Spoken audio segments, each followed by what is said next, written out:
বিরোধী জোটের একজন নেতা জামাত থেকে নির্বাচিত সংসদ সদস্য তিনি বললেন মানুষের আইনের কবর রচনা করে তিনি কোরআনের আইন প্রতিষ্ঠার দাবি জানিয়েছেন। আপনি এই দাবির সাথে একমত পোষণ করেন কি? ধন্যবাদ আপনাকে। আমরা একটি রাজনৈতিক এমন একটা জোটে আছি যেখানে আমাদের মূলত নির্বাচনী জোট হয়েছে।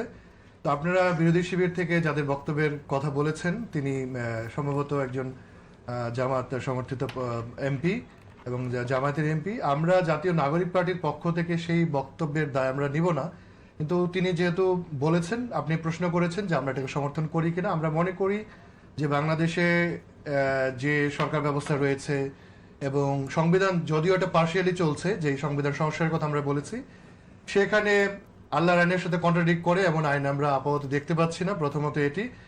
এবং এই ধরনের বক্তব্য আমরা সমর্থন করি না, কারণ কোরআন হচ্ছে সোর্স অফ ল এবং পাশাপাশি আরো অনেক সোর্স রয়েছে।